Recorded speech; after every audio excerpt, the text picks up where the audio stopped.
कि जेल के अंदर होमोसेक्सुअलिटी बहुत ज़्यादा है। जेल स्टाफ को जो है कोई लड़का पसंद आ गया तो उसके साथ शादी कर ली। किसी को एड्स है या एक से दूसरे को होने के चांसेस ये तो बहुत ज़्यादा। हमने जब कंडोम रखवाए तभी किसी ने PIL लगा दी दिल्ली हाई कोर्ट में कि जेल में आते वक्त वो महिला प्रेग्नेंट ना हो लेकिन रहने के दौरान प्रेग्नेंट हो गई। इतना आसान है तिहाड़ से निकलना। पिंजरा सोने का क्यों ना हो, जेल किसी को अच्छी नहीं लगती। शेर सिंह राणा का था, उसने भी सिस्टम को चीट किया। जेल का 80% काम जो है प्रिजनर्स करते हैं। कि राम रहीम को छोड़ दिया गया है, बरी हो गए हैं एक मामले में, पत्रकार के मर्डर केस में। उसके पास पैसा है तो वो बच सकता है और बाकी नीचे के लोग वो फंस जाते हैं। Jailer is the host and prisoner is the guest. वो कह रहा था कि आप बड़े ईमानदार हो, आप पैसे नहीं लेते और वो आपको जेल के अंदर जो है कभी आपके ऊपर हमला कर सकते हैं, निपटा देगा जेल के अंदर। बहुत ज्यादा हीनियस क्राइम है तो वो पुरुष ही कर रहे हैं। अब आज तो महिलाएं भी कर रही हैं। तो महिलाओं के लिए फांसी की क्या प्रोसेस है? औरत को जो है फांसी से सजा नहीं देंगे। मनु शर्मा जैसा अगर उनके जैसा परिवार हो तो बगल में होटल भी खरीद सकते हैं। होटल खरीदा, वो जेल के पास ही खरीदा, तो मुझे नहीं पता उन्होंने क्यों खरीदा था वहाँ पे। आप थे जेल में जब यासीन मलिक अंदर गए? हाँ, यासीन मलिक आता जाता रहा है, पर अब जो गए हैं तब मैं नहीं था। सर, आपने 8 फांसियां देखी जेल में। सबसे पहले मैंने जो फांसी देखी वो रंगा बिल्ला की देखी। जब डॉक्टर को कहा कि आप इसका बताओ कि लाइफ एक्सटिंक्ट हो चुकी है, तो उन्होंने जब बिल्ला का देखा तो बिल्ला का बताया डॉक्टर ने कि इसकी लाइफ एक्सटिंक्ट हो चुकी है, मतलब मर चुका है। इसका जब आया रंगा का तो उसने कहा नहीं, इसमें तो अभी लाइफ है। फिर उसकी टांग खींची। रंगा बिल्ला के मामले में तो ये भी कहते हैं सर कि उनको फ्रेम किया गया। तिहाड़ जेल में कई जेलें ऐसे जिसमें 5-5 गुना लोग रखे हुए, 5-5 गुना।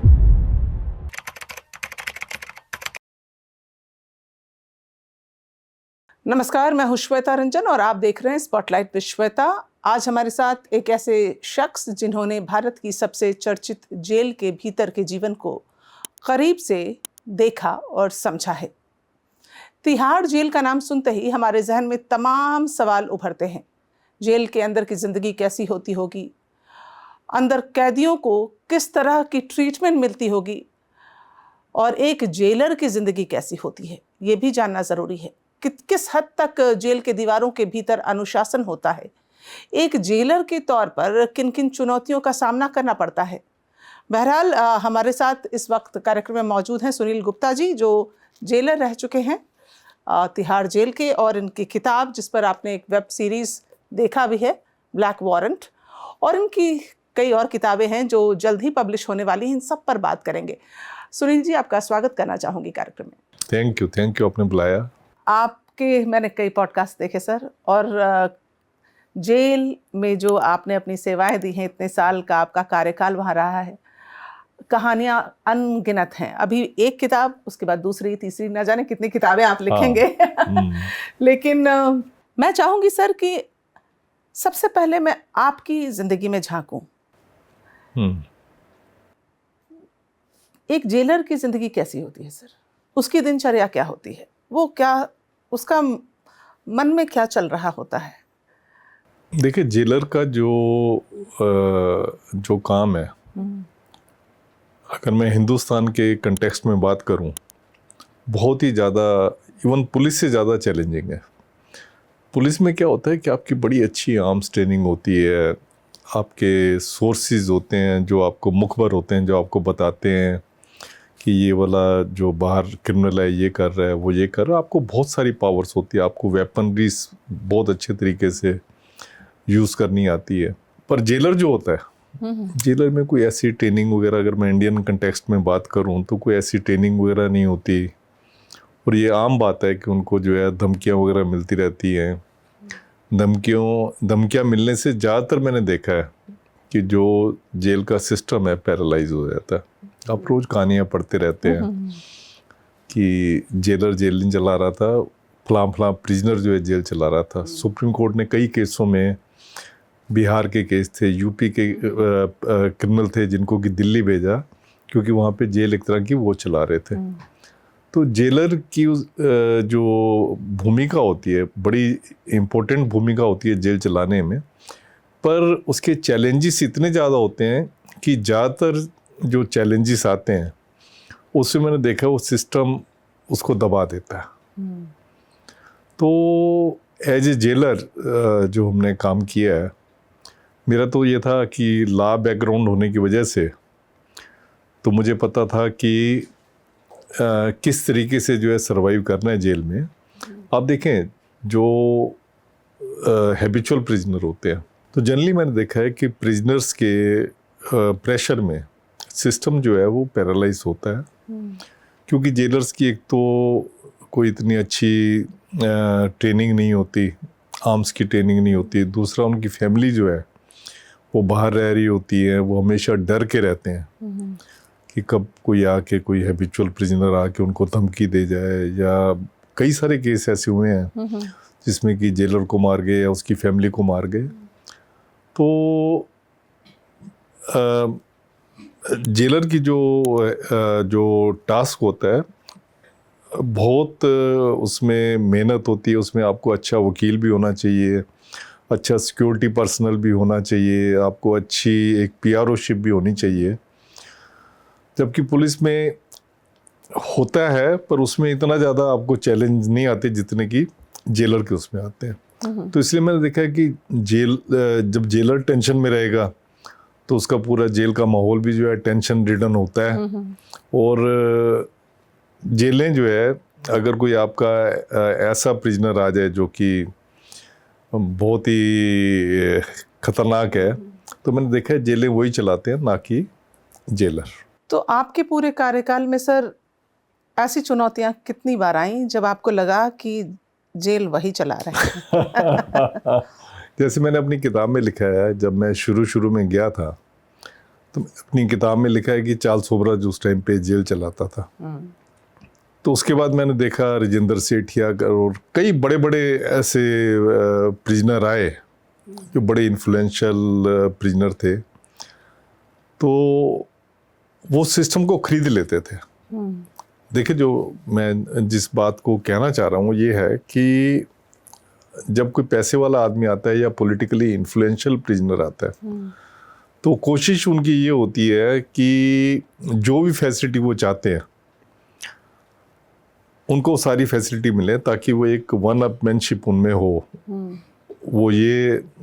वो अपना दूसरे प्रिजनर्स को ये दिखाएं या बाहर की पब्लिक को ये दिखाएं कि जेल को वो चला रहे हैं। मतलब दे टेक ए प्राइड कि जेल को हम चला रहे हैं। तो जब ऐसी वो उसमें होती है, तो मैंने 20-25 केसों में तो देखा होगा ऐसे। अभी जैसे आज सुकेश चंद्रशेखर की आप बात सुन रहे हैं कि हीरोइनें उसको मिलने के लिए जेल में आती हैं, या ऐसे बहुत सारे केस आपने देखे हैं। तो मेरा अपना एक्सपीरियंस जो है वो ये है कि जब भी कोई इन्फ्लुएंशियल प्रिजनर आता है तो जेल को वो चलाता है, उसको जेलर जेल को नहीं चलाता। तो सर, जैसा आपने कहा कि चार्ल्स शोबराज या ये तमाम नाम हैं जो अलग अलग समय पर एक्टिव रहे, लेकिन मैं ये समझना चाहती हूँ कि जब एक जेलर जब ईमानदार होता है या अफसर कोई जेल में है ईमानदार है, तो वो क्या हायरार्की होती है कि उसकी बिल्कुल नहीं चल पाती, जिस कारण से वो कंट्रोल नहीं कर पा रहा कि जेल में ऐसा कुछ हो रहा है? नहीं, इसमें देखें हिरार्की तो जो है ऊपर जो है डायरेक्टर जनरल रैंक होता है उससे नीचे होते हैं। पर होता क्या है कि जब कोई बहुत पैसे वाला आदमी आ जाए या कोई मिनिस्टर आ जाए, कोई बहुत पॉलिटिकली इन्फ्लुएंशियल आ जाए, तो उसमें रूल रेगुलेशन जो है उसमें टूटते ही टूटते हैं। क्योंकि हर कोई भी आम आदमी बन के जेल में नहीं रहना चाहता। हर कोई चाहता है कि जेल में खास आदमी बन के रहे। तो उसी वजह से रूल रेगुलेशन टूटते ही टूटते हैं। रूल रेगुलेशन टूटते हैं या तो मनी पावर की वजह से टूटते हैं या उसके इन्फ्लुएंस की वजह से, पॉलिटिकल इन्फ्लुएंस की वजह से टूटते हैं। तो उसका नतीजा ये होता है कि जेल का एडमिनिस्ट्रेशन जो है वो ठीक तरीके से चल नहीं पाता। आपके समय में सर कौन कौन से वो अफसर थे जिसमें आप तो देखते थे कि ये गलत हो रहा है, लेकिन आपकी वो नहीं सुनते थे? देखिए, ऐसा होता है कि आप अगर कुछ बोल रहे हैं, तो क्योंकि मेरा शुरू से ऐसा था कि जब मैंने ज्वाइन किया था तो किस्मत मेरी काफ़ी अच्छी थी कि मैं जो भी अपने एसपी को कहता था या ऊपर ऑफिसर्स को कुछ भी बात कहता था तो जनरली वो मान लेते थे। पर मेरे को फीलिंग होती थी कि अगर कोई ऐसा बंदा आ गया जो कि काफ़ी इन्फ्लुएंशियल है तो उसमें रूल्स रेगुलेशन जो है वो टूटते ही टूटते थे।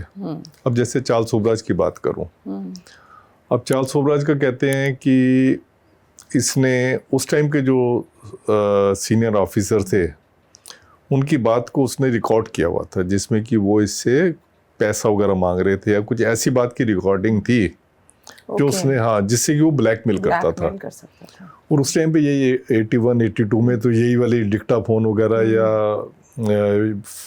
माइक्रोफोन वगैरह ये होते थे जिसको कि यूज़ करते थे। तो उसको मैं देखता था कि जैसे जेल के अंदर आना है, जेल के अंदर मीन्स कि किसी भी प्रिजनर को जो है जेल की ड्यूटी होती है जिसमें कि एडमिनिस्ट्रेटिव ब्लॉक होता है, उस टाइम होता था। वहाँ तक किसी प्रिजनर को आने की छूट नहीं होती थी, पर वो आता रहता था, जाता रहता था। कभी किस वार्ड में मतलब जहाँ पे और प्रिजनर रखे हुए हैं वो अंदर घूमता रहता था, तो उसको कोई नहीं रोकता था। क्यों नहीं रोकता था? क्योंकि हर कोई जानता था कि उसकी अच्छी रिलेशनशिप है उस टाइम के एडमिनिस्ट्रेशन से। तो ऐसे ही मैंने और लोगों को देखा है, पॉलिटिकल लीडर जब आते हैं, जैसे अभी पीछे आपने देखा होगा कि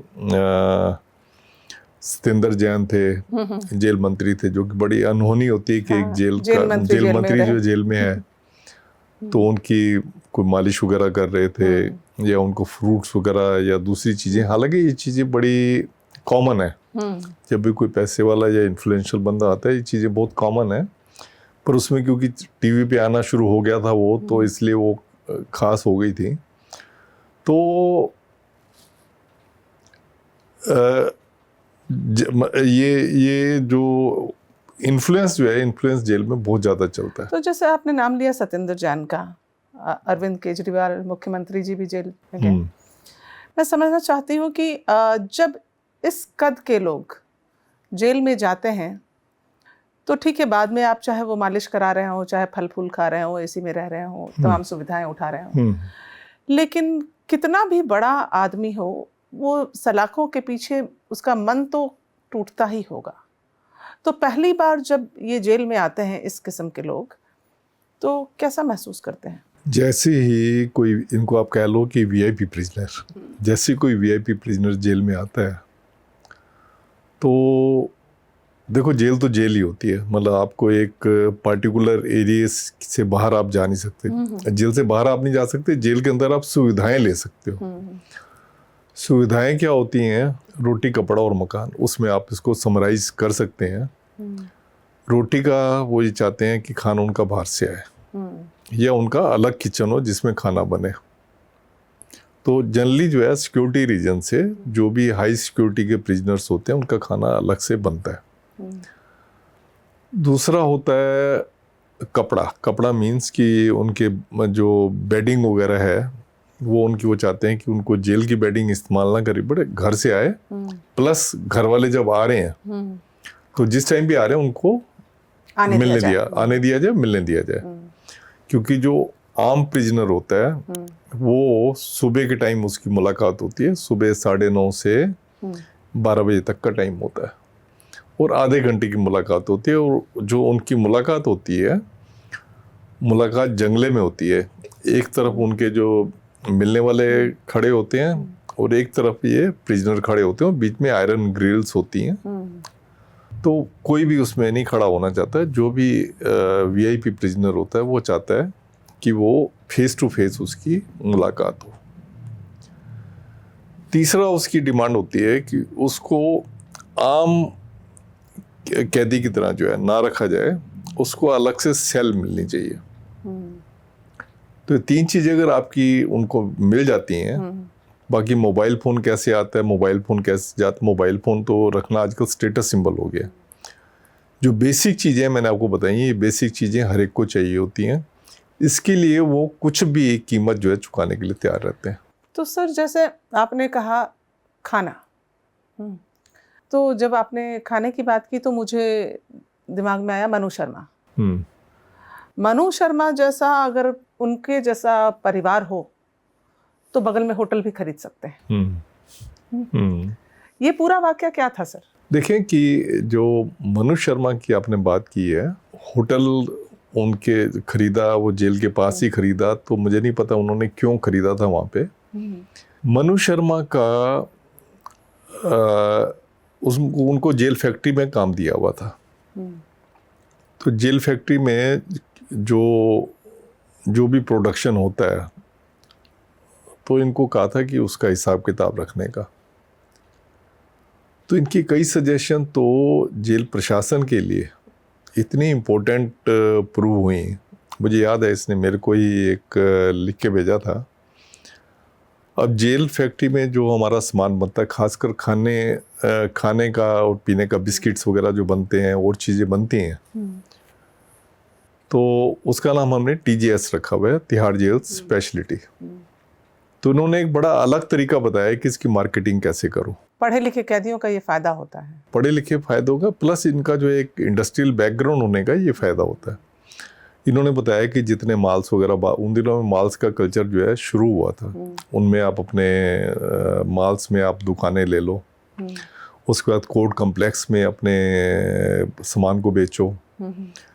उन सब चीज़ों का इतना नतीजा हुआ कि हमारी करोड़ों में हमारी टर्नओवर जो है बढ़ गई थी, जो हमारी फैक्ट्री की टर्नओवर होती थी। फिर इन्होंने एक और बड़ा अच्छा सजेशन दिया कि गवर्नमेंट से सर्कुलर करवा दो कि जो भी जेल में सामान बनता है, अगर गवर्नमेंट को वो सामान चाहिए जो गवर्नमेंट अभी और जगह से खरीदती है, वो पहले जेल से खरीदेगी, फिर और जगह पे अगर यहाँ से नो ऑब्जेक्शन मिलता है, फिर आप बाहर से खरीदोगे।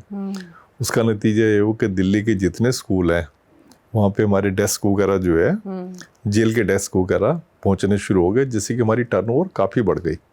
तो जहाँ तक होटल खोलने की बात है, मनु शर्मा ये ओपन जेल में थे।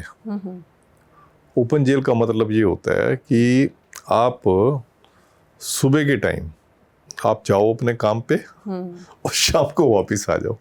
ये सुना है मैंने सर, ओपन जेल, हाँ, कि जाते हैं जेल के परिधि के बाहर, हाँ, उसके घेरे के बाहर जाके काम करके पर शाम को लौटना है। हाँ।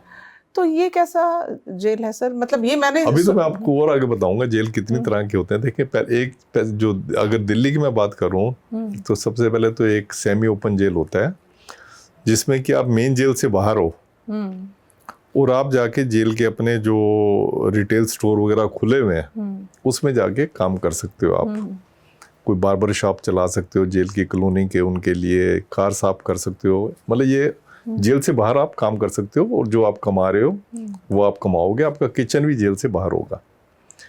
वो तो सेमी ओपन जेल हो जाती है। उसके बाद हो जाती है ओपन जेल। ओपन जेल में है कि आप सुबह जाओ काम पे, जहाँ पे भी जा रहे होगे। जैसे इसका होटल था, तो ये होटल पे जाना चाहे होटल पे जा सकते थे अपने। आप होटल पे जाओ, काम करो और शाम को वापस आ जाओ। तो काम क्या, मैंने तो जो सुना कि वो अपने होटल में जाके 5 स्टार लग्जरी लाइफ जीते। कुछ भी कर सकते हैं। जब आपने ओपन जेल की ट्रीटमेंट आप ले रहे हो, ओपन जेल के रूल्स ये कहते हैं कि आप सुबह जाओगे, आप सपोज मैनेजर का आप मैनेजमेंट देखना चाहते हो अपने होटल की, तो आप जाके CMD हो, आप CMD की चेयर पे बैठो, दिन भर वहाँ को वहीं। सर आपकी हंसी बता रही है कि इस कॉन्सेप्ट पे आपको हंसी आती है। नहीं, आप कंसेप्ट देखें। अभी मैंने ना, जो हमारे चीफ जस्टिस हैं, करंट चीफ जस्टिस हैं, इनकी मेरे को बात काफ़ी अच्छी लगी। वो कहते हैं जेल में रखने की जरूरत ही क्या है, आप चिप्स वगैरह चिप लगाओ इनको, प्रिजनर को, इनको आप बाहर छोड़ो। जेलें इतनी भरी हुई हैं, खाली जो सीरियस ऑफेंस के जो लोग हैं उनको आप जेल में रखो। एक्चुअली विदेशों में यही होता है। अब विदेशों में जाओगे, वहाँ पे बहुत हीनियस ऑफेंस किसी ने किया होता है, उसी को जेल में डालते हैं। हमारे यहाँ पे नहीं होता कि बट इससे क्राइम बढ़ेगा नहीं। लोग सोचेंगे चलो जेल में तो रहना नहीं है, किसी को अगर गलती से मार भी दिया तो कोई बात नहीं है। हाँ, नहीं, इतना हाईली इन्फ्लुएंशियल, ये हीनियस ऑफेंस हो जाते हैं। जो आप मर्डर का कह रहे हैं, मर्डर हो गया, रेप हो गया, डकैती हो गई, ये हीनियस चलिए मान लिया कि छोटे ऑफेंस हैं। हाँ, तो छोटे ऑफेंस में भी वो सोच तो सकता है ना व्यक्ति की चलो कोई बात नहीं, आज़ादी तो है ही। छोटे ऑफेंस में क्या होता है, आप देखें कि कोई दहेज के केस में है ना, अब दहेज के केस में आप जेल में रख के क्या कर रहे हो? आप एक मतलब सोशल क्राइम है, आप जेल में रख के क्या कर, सजा होनी चाहिए फिर? आप जैसे नहीं, अब जेल में आप तब रखो जब आपका केस खत्म हो जाए। You are convicted. You are convicted. आपको मैं इंटरेस्टिंग स्टैटिस्टिक्स बताता हूँ। हिंदुस्तान की जेलों में करीब 1350 जेलें हैं हिंदुस्तान में। यहाँ पे जो अंडर ट्रायल की पॉपुलेशन है वो है करीब 76%, 76%। अंडर ट्रायल 24 कन्विक्टेड है, 24% कन्विक्टेड है। आप अगर विदेशों की जेलों में जाएंगे, ज़्यादातर जो डेवलप्ड कंट्री हैं वहाँ पे आपको 24% अंडर ट्रायल होंगे और 76% कन्विक्ट होंगे। अब मुझे बताओ ना, जब आपका तो हमारा लीगल सिस्टम है ऐसा? हमारा लीगल सिस्टम बड़ा सीरियसली फ्लॉ है, ये मैं नहीं कह रहा, सुप्रीम कोर्ट खुद कह रही है। अब आप देखो, चोरी के केस हम पढ़ते हैं 24-24 साल तक चल रहे हैं, रेप के केस हैं। तो जैसे ये फास्ट ट्रैक कोर्ट्स बनाए तो उसका फायदा नहीं हुआ? फास्ट ट्रैक कोर्ट का जो फायदा है बहुत एक लिमिटेड लोगों को हुआ है। अब जैसे सेक्स ऑफेंस होते हैं, इसमें जो पहले 10 साल लग जाते थे वो अब 3-4 साल में हो जाता है। अब मर्डर के केस हैं तो मर्डर 4-5 साल में हो जाता है। देखिए, इसी में एक सीरियस बात जो उठती है ना, क्या हमने अब नया कानून बनाया है, नया BNSS आया है, BNS आया है और कानून नए आए हैं, हम इसमें क्या समय सीमा नहीं बांध सकते थे? वर्ल्ड के किसी भी उसमें जस्टिस सिस्टम में ऐसा नहीं है कि आप 20-20 साल तक जो मर्डर का केस चला रहे हो और 20 साल के बाद छोड़ रहे हो। आप 7-8 साल तक जो आपने ड्रग का केस चलाया, 8 साल के बाद छोड़ दिया। अरे क्यों ऐसा हो रहा है? आप इतने सीरियस, आप इंदिरा गांधी के किलर के केस में देखो, मतलब इवन वहाँ पे भी जो बलबीर सिंह थे उनको सुप्रीम कोर्ट ने छोड़ दिया था। मतलब अननेसेसरी उनको जो है आपने 6-7 साल जेल में रखा। तो जब तक एक आदमी अंडर ट्रायल है उसको आपको जेल में इतना नहीं बांधना चाहिए। अगर आपको लग रहा है इसका ट्रायल लंबा चलेगा तो आपको बेल दे देनी चाहिए। ये सुप्रीम कोर्ट की बड़ी इसमें एक्सरसाइज पॉलिसी है कि अंडर ट्रायल जेल में मत करो, अंडर ट्रायल्स को निकालो बाहर। Bail is the rule and jail is the exception. पर हो क्या रहा है कि हमारे यहाँ jail is the rule and bail is the exception किया हुआ है। उसका नतीजा ये है कि 76% हमारे यहाँ पे अंडर ट्रायल है। ये किसी भी सभ्य सोसाइटी में आपको इतनी बड़ी पॉपुलेशन अंडर ट्रायल्स की नहीं मिलेगी। जब हमारा जस्टिस सिस्टम ही ठीक तरीके से काम नहीं कर रहा है, ये मैं नहीं कह रहा, सुप्रीम कोर्ट ने कितने केसों में कहा है, हाई कोर्ट्स ने कितने केसों में कहा है, तो जब तक ये सिस्टम ठीक नहीं होता और आप ठूसते जा रहे हो। अब देखें, अगर आप विदेशों की जेलों में जाएंगे, वहाँ पे क्या होता है कि अगर आपकी उन्होंने एक सीमा रखी हुई है कि अगर किसी जेल में 500 लोग रखे जा सकते हैं, तो उसमें अगर 25% और प्रिजनर आ गए तब तक तो आप प्रिजनर को उतने तो रख सकते हो। पर अगर उससे ज़्यादा प्रिजनर आए तो आप किसी नए प्रिजनर को जेल में नहीं डालोगे जब तक कि पहले वाले निकालते नहीं। तिहाड़ जेल की कैपेसिटी कितनी है ऑफिशियली? देखिए, तिहाड़ जेल जो है ना, हम इसको गलत उसमें कहते हैं। तिहाड़ जेल में तो 9 जेलें हैं। अब दिल्ली जेल की बात करें, दिल्ली में टोटल जो है 16 जेलें हैं। और अगर ओपन जेल्स वगैरह बना लें, सेमी ओपन जेल बना, तब 20 हो जाती हैं। तो 16 जेलें हैं, 9 जेलें तो तिहाड़ कम्प्लेक्स में है। एक जेल कम्प्लेक्स है रोहनी में, और 6 जेलों का कम्प्लेक्स है मंडौली में। आप नॉर्थ ईस्ट दिल्ली में कह लें। तो इन सभी जेलों की जो 16 जेल जो है, इनकी कैपेसिटी है करीब 10,000 लोग रखने की। और कितने हैं? 20,000 से ज़्यादा लोग हैं इसमें। और दिल्ली की जेलें जो है इंडिया की उस जेलों में सबसे ज़्यादा ओवर क्राउडेड है। मतलब अगर कैपेसिटी 10 की है और 20 है, इसका मतलब कि सर उतने लोगों का भोजन, उतने लोगों को डिजीज स्प्रेड करने की बिल्कुल संभावनाएं, हाँ, उतने लोगों का मेडिसिन, उतने लोगों का तमाम खर्चे, हाँ, ये सब कुछ देखा जाए तो एक तो बहुत बड़ा बर्डन है पूरे तिहाड़ जेल पे। बर्डन नहीं, आप देखें पूरे ह्यूमन राइट वायलेशन है। आप ये कमरा है, जैसे हमारी कई बैरकें इस कमरे के साइज की हैं, इस कमरे में अगर 10 लोग रह सकते हैं, उसमें 20 लोग आप रखोगे। अब लगाएं कि जो लोग रह रहे हैं वहाँ पे, कई में तो 25-25, 30-30 लोग रखे हुए हैं 10 की उसमें, तो जब जो 3 गुना ज़्यादा रह रहे हैं, आप देखें कि एक दूसरे की सांसें हैं, आप बैरक में जैसे घुसेंगे ऐसे पसीने की स्मेल होती है कि आप अंदर खड़े नहीं रह सकते ज़्यादा देर तक। तो सबसे बड़ा वायलेशन तो वही हो जाता है। मैं आपको बताऊं, अभी तिहाड़ जेल में कई जेलें ऐसी हैं जिसमें 5-5 गुना लोग रखे हुए हैं, 5-5 गुना। Oh my God. ये तो मैंने आपको पूरी 16 जेलों का बताया ना कि डबल वो है। अब जेल नंबर 3 देखें, जेल नंबर 1 देखें, जेल नंबर 4 देखें, वहाँ पे 3-3 गुना लोग जो है रखे हुए हैं। तो सबसे बड़ा वायलेशन तो आप जितना मर्जी उनको खाना अच्छा दे दें, जितना मर्जी आप डिसिप्लिन, अच्छा हाँ देते हैं। खाना अच्छा होता है, क्योंकि खाना भी अच्छा इसलिए होता है क्योंकि इसमें इंस्पेक्शन लेवल काफ़ी है। ओके। जिस चीज़ का भी इंस्पेक्शन होगा वो चीज़ अच्छी होगी। तो इंस्पेक्शन लेवल अच्छे हैं तो इसलिए खाना वगैरह अच्छा होता है। Coming back to my question, Manu Sharma वाला, हाँ, उसमें आपने कहा ओपन जेल सर, तो ओपन जेल किसको मिलता है? हाँ, क्या होता है कि एक कैदी को जेल में एक डिसिप्लिन बना के रखना है, तो गवर्नमेंट जो है उसको बहुत सारे अट्रैक्शन देती है कि जेल में अगर तू अच्छा कंडक्ट मेंटेन करके रखेगा, जेल में अगर तू काम करेगा, तो हम तेरे को वेजिस देंगे। ठीक है, तो अब मनु शर्मा जैसे इसको तो वेजिस वगैरह क्या चाहिए। दूसरा हम कहेंगे उसको कि हम तेरी सज़ा कम कर देंगे। सज़ा कम कर देने वाला जो अट्रैक्शन होता है ये सबसे ज़्यादा कारगर होता है, क्योंकि सज़ा कम करने का मतलब ये होता है कि अगर आपको 10 साल कैद है तो आप 7.5 साल या 7 साल में बाहर हो जाओगे, 2.5 साल की आपकी सज़ा कम हो जाएगी। ये तो मैंने बताया जब फिक्स टर्म की सज़ा है।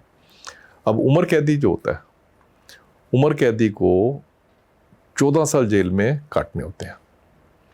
अब किसी को लाइफ इम्प्रिजनमेंट हुई है, लाइफ इम्प्रिजनमेंट का मतलब ये होता है 14 साल मिनिमम आपको जेल में काटने हैं। अब जिसको लाइफ इम्प्रिजनमेंट हुई है उसको आज पता लगे कि उसको लाइफ इम्प्रिजनमेंट हो गई है, तो इतना वो टेंशन में आ जाता है कि या तो वो नुकसान करेगा, अपना नुकसान करेगा, या जो साथ वाले हैं उनके ऊपर अटैक कर सकता है। तो कैदी को हम ये कहते हैं कि ठीक है तू 14 साल सोच के कि मैं 14 साल इसी उसमें रहने हैं, हम उसको एक अट्रैक्शन देते हैं कि अगर 10 साल तक तूने जो है या 12 साल तक तूने जेल में ठीक काटा, हम तुम्हें सेमी ओपन और ओपन जेल में शिफ्ट कर देंगे।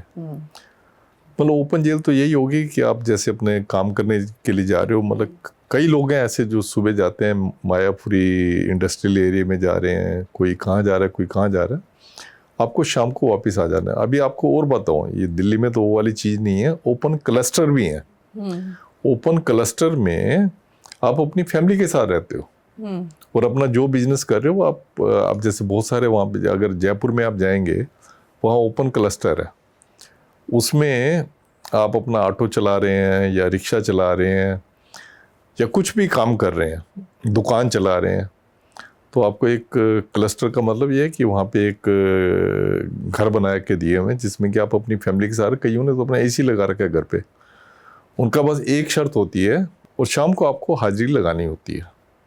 तो उसमें जनरली मैंने देखा कोई भागता नहीं है, तो वो उनके यहाँ भी ये सुविधा है 10 साल के बाद जो है, क्योंकि अगर कैदी को, खासकर उम्र कैदी को, अगर आप ये वाले अट्रैक्शन नहीं देंगे ना, प्रलोभन नहीं देंगे, तो वो टेंशन में आके कुछ भी अनहोनी कर सकता है, किसी के ऊपर अटैक कर सकता है, खुद अपनी जान ले सकता है। सुसाइडल टेंडेंसी बहुत बढ़ जाती है जब आप जेल में जाते हो। कई लोग तो इतने डिप्रेशन में आ जाते हैं कि सुसाइडल टेंडेंसी आ जाती है। अब जैसे बहुत सारे कैदी होते हैं जिनको की कैद होती है till last breath. Life imprisonment का मतलब ये होता है सेंटेंस टिल लास्ट ब्रेथ। तो मतलब उनको 14 साल के बाद भी रिलीफ नहीं मिलती। उनको तो कहते हैं कि जब तक आपकी जान में जान है आप जेल के अंदर तो रहोगे। ये रेयरेस्ट ऑफ रेयर केसेस में होता ये है। रेयरेस्ट इन रेयर केसेस में होता है। अब जैसे आप यूएसए वगैरह में देखेंगे, वहाँ 35 साल 40 साल ऐसे सजा देते हैं। वहाँ पे ये डेथ सेंटेंस नहीं है। 35 साल 40 साल 50 साल 60 साल ऐसे सजा देते हैं। मेरे हिसाब से वो सिस्टम ज़्यादा अच्छा है। वो सिस्टम ज़्यादा अच्छा इसलिए है कि आपने यहाँ पे देख लिया, आपने यहाँ मौत की सज़ा दे के देख लिया। अब सबको पता है कि अगर हम मर्डर करेंगे किसी का तो हमें मौत की सज़ा, फांसी की सज़ा मिल सकती है। बेशक रेयरेस्ट इन रेयर केसेस में है, पर अब देखो अभी भी जो है भारत का जो सबसे ज़्यादा क्राइम जो क्रिमिनल जेल में है वो मर्डर के केसेस में है। तो मुझे लगता है कि अब इनको क्रिमिनोलॉजिस्ट जो हैं उनको गाज करना चाहिए कि सज़ा किस तरीके की होनी चाहिए। जैसे अब नए एक्ट में जो है इन्होंने सोशल सर्विस वगैरह की सज़ा डाली है। कुछ ऐसे करके इनको रिलैक्स करना चाहिए, रिफॉर्म करना चाहिए, क्योंकि जेल में रखना जो है ना ये कोई वो नहीं है, एक इलाज नहीं, सोल्यूशन नहीं है। इसका सोल्यूशन जो है बिगर उसके ऊपर देखना चाहिए। जैसे आज से बहुत पहले हमने, आज से मेरे 40 साल पहले एक दुश्मन मूवी देखी थी जिसमें एक जज ने कहा था कि आप उनके घर पे जाके काम करोगे। तो ऐसा कुछ सोचना चाहिए इनको। और खाने पर तो मैंने कहा कि चलिए मनु शर्मा की बात हो जाए, लेकिन कपड़े पर अगर सुकेश की बात करें कि आपने कहा कि कपड़ा वो अपने पसंद का चाहते हैं। अब जिस तरह के कपड़े हम सुकेश को पहने, हमने वीडियोस देखे, मतलब ना जाने कितने हज़ारों की डेनिम जीन्स, ये सब पहुंचता कैसे है? क्या ये सब अलाउड होता है सर? देखें, जो आम आदमी होता है, जो रूल्स हैं हमारे, वो तो ये कहते हैं कि आप 2 जोड़ी कपड़े रख सकते हो, 3 जोड़ी अंडरगारमेंट्स और 2 जोड़ी कुर्ता पजामा वगैरह, ये इनको रख सकते हो। इतना ही अलाउड होता है? इतना ही अलाउड होता है। प्लस बेडिंग वगैरह आपकी जो होती है, कपड़े में मेन मैं जोर दे रहा हूँ बेडिंग के ऊपर, क्योंकि जेल की बेडिंग पे जो भी वीआईपी प्रिजनर होते हैं वो जेल की बेडिंग पे नहीं वो सोना चाहते, वो सोना चाहते हैं अपने घर की बेडिंग पे। तो आम आदमी को तो आप वो जेल की बेडिंग देते हो, जेल के कपड़े देते हो। अगर नहीं कपड़े नहीं भी होते तो ये हमारी ड्यूटी होती है जेल वालों की कि आप उनको कपड़े देंगे। अगर जेल के अंदर धोबी घाट भी होता है, अगर आपके पास 2-3 जोड़ी कपड़े हैं तो आप रोज धुलवा के, अगर आप पैसा, उसमें पैसा देना पड़ता है। धोबी घाट जो होता है उसमें अंदर प्रेस भी करके देते हैं, धो के भी देते हैं। तो कई बार आपको ये बड़ी हैरानी होती है ना कि कोर्ट में कोई कैदी गया तो उसके कुर्ते पजामे बड़े बिल्कुल अच्छे चमकते हुए उसने कपड़े पहने हुए थे। वो कोई भी पैसा दे के, मतलब इलीगल पैसा नहीं, लीगल फीस होती है, उसको दे के वो कर सकते हैं। पर जो वीआईपी प्रिजनर होते हैं उनको तो बिस्तरा भी घर का चाहिए, कपड़े तो उनके लिए कोई लिमिट ही नहीं है, वो जितने मर्जी कपड़े अपने रख लेते हैं। उसके बाद उनको ये होता है कि कोई मिलने आ रहा है वो इनको मिले, तो इस तरीके की वीआईपी फैसिलिटी जो है वो लेते हैं। अब सुकेश चंद्रशेखर का आपने बात की है, अब उसको हीरोइनें मिलने आती थी, वो गुकीज़ की चप्पलें पहनता था, और भी ब्रांडेड कपड़े, तो बहुत छोटी बात है उसके लिए कहना। मेरे हिसाब से जो है ये टोटल डिस्प्ले था वेल्थ का, उसी का नतीजा है कि अब देखें वहाँ का उस जेल का जो सुप्रिटेंडेंट थे, डिप्टी सुप्रिटेंडेंट थे, सारे के सारे जेल में कई साल तक रहे हैं, कई साल तक रहे हैं। उनके ऊपर मकोका वगैरह लगा दिया था और कई साल तक वो जेल में रहे हैं। ये जो चीज़ होती है ये बहुत कम केसों में होती है जो मतलब पकड़े जाते हैं। जनरली आजकल, आज की डेट में ऐसा एक आप लगाएं कि करप्शन का ऐसा बोलबाला है कि आप कुछ भी करना चाहो तो आप पैसे के जोर पे आप कुछ भी करवा सकते हो। ये डिस्प्ले ऑफ वेल्थ और डिस्प्ले ऑफ पावर तो हमने सुब्रत राय सहारा में भी देखा। बिल्कुल बिल्कुल, वो मैंने लिखा था सुब्रत राय सहारा के केस में। इनफैक्ट आपने शायद मेरी किताब देखी, पढ़ी, आपने मुझे बताया, उसमें मैंने ये भी लिखा है कि जो उस टाइम पे जो हमारे सीनियर ऑफिसर थे वो जब जाते थे इनके पास, क्योंकि मेरा कोर्ट कम्प्लेक्स था जिसको कि उन्होंने जेल में कन्वर्ट किया हुआ था, जिसमें सुब्रत राय सहारा रहते थे। बेशक उन्होंने पैसा दिया है, उसका किराया वगैरह कोर्ट ने लगाया था, किराया वगैरह उन्होंने दिया, काफ़ी हैप्टी उन्होंने उसका बिल्स वगैरह पे किए हैं। पर हमारे जेल के अफसर जब जाते थे वहाँ पे तो उनके पैरों को हाथ लगाते थे, जो कि मुझे बड़ा अटपटा सा लगता था। आप कि अफसर हैं, वो हाँ। कहने मतलब है तो कह दी। है तो कह दी, आप अफसर हैं, और अफसर भी कोई छोटे लेवल के नहीं, आप सीनियर मोस्ट ऑफिसर हैं और आप पैरों को हाथ लगा रहे हैं और उनको साफ साफ कह रहे हैं। तो ये चीज़ मुझे बड़ी अटपटी लगी थी। तो इसी चीज़ को लेके मैं अरविंद केजरीवाल जी से मिला, उनको मैंने बताया कि फलां फलां सुब्रतो राय सारा जो है वो ऐसे ऐसे जेल में सब तरीके की वो जो है फैसिलिटी ले रहा है। तो इन्होंने बड़े ध्यान से मुझे सुना, बहुत ध्यान से सुना। मुझे लगा था कि ये एक्शन लेंगे, पर इन्होंने भी कोई एक्शन लिया नहीं। तो ये मैंने अपनी किताब में लिखा हुआ है। तो उसमें सर ये भी है और काफ़ी चर्चा में भी रहा कि उन्होंने एक स्टेनो की मांग की और फिर स्टेनो के नाम पर एयर होस्टेसेस उनसे मिलने आती थी। तो क्या एक स्टेनो फिक्स नहीं हो सकता कि वही एक रहे, या रोज़ वो मेल भी हो सकता है, फीमेल ही क्यों? क्या वो मांग सकते हैं कि फीमेल ही चाहिए? क्या वो रोज़ बदल सकता है? कोर्ट ने उनको जो है ये इन्होंने ये कहा था कि जो उन्होंने पैसा, काफ़ी सारा पैसा इन्होंने देना था आम पब्लिक का। तो इन्होंने कहा कि मैंने अपनी प्रॉपर्टीज़ वगैरह जो है, मेरी डिफरेंट स्टेट्स में प्रॉपर्टीज़ हैं और मेरे ज़्यादातर बायर्स जो है वो विदेशी हैं। तो इसलिए मुझे वीडियो कॉन्फ्रेंसिंग की फैसिलिटी चाहिए जेल के अंदर। साथ में मुझे सेक्रेटरियल स्टाफ की भी ज़रूरत है, सेक्रेटरीट स्टाफ की, ताकि वो आके जो टाइपिंग करनी है, जो भी करनी है वो करें। वो कोर्ट ने अलाउ कर दिया था। तो कोर्ट ने अलाउ किया था। तो इसके लिए क्या था कि जो जेल एडमिनिस्ट्रेशन का जो सुपरविजन चाहिए था वो नहीं हुआ। उसका नतीजा ये हुआ कि मैंने देखा, पहली बार शायद देखा कि कोई प्रिजनर है जेल के अंदर, जो है लिकर वगैरह आ रही है जेल के अंदर, एयर होस्टेस वगैरह आ रही हैं, कोई रोकने वाला नहीं था, क्योंकि पूरे सिस्टम को उसने कंप्रोमाइज़ कर दिया था, पैरालाइज कर दिया। तो आप लोग भी हेल्पलेस फील करते थे? देखें, मैं उस टाइम पे था, मैं लीगल एडवाइज़र था। लीगल एडवाइज़र का मतलब ये है कि आपने डीजी को एडवाइस करनी है हर एक चीज़ में। मैं उनको एडवाइस कर सकता था कि ये कर दो, ये कर दो। आगे मानना, आपको पता है एडवाइज़र की कोई अफसर कितनी रिस्पेक्ट देता है। कोई लॉ अबाइडिंग होगा वो तो पूरा रिस्पेक्ट देगा, पर अगर वो आपकी बात कोई नहीं मान रहा तो उसमें भी आप नहीं कर सकते कुछ। तो क्योंकि पूरे स्टाफ को ही उसने कंप्रोमाइज़ किया हुआ था, पूरे स्टाफ को ही उसने करप्ट किया हुआ था, तो इसलिए पूरा ऑर्गेनाइज्ड वे में जो है वो जेल के अंदर जो है फैसिलिटीज़ को जो है एंजॉय कर रहे थे। सर, आपकी किताब में मतलब एक पूरी फहरिस्त है, ऐसे ऐसे नाम हैं जिनको मतलब सब वीआईपी में ही गिने जाएंगे।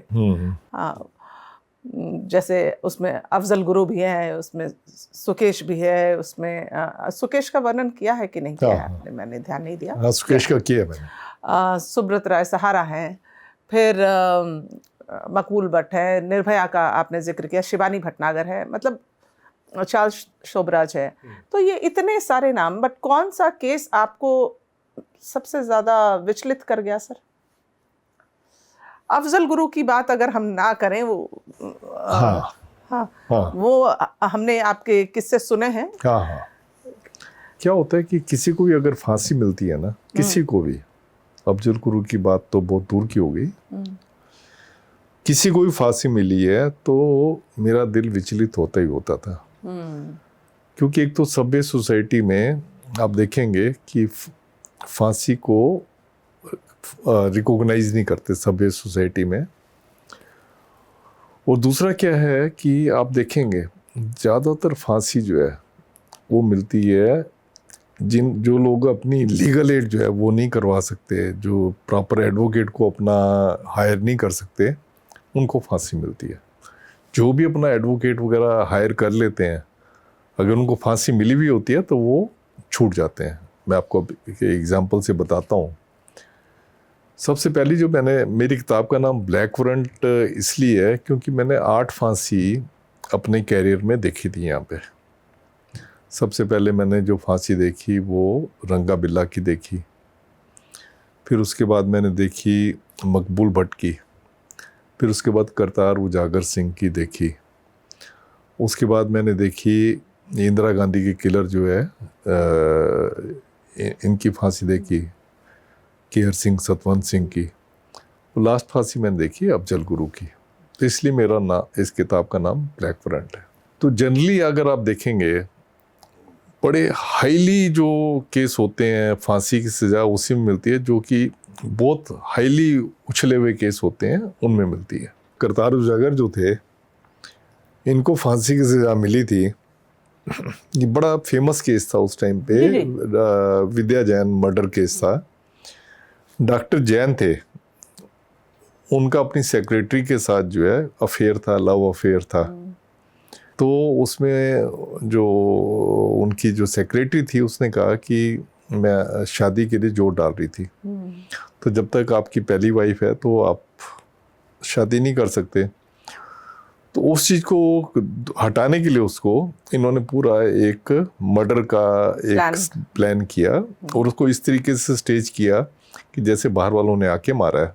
और अल्टीमेटली डॉक्टर जैन भी जो है जेल में रह के गए, उनकी सेक्रेटरी भी जो है जेल में रह के गई, वो तो छूट गए।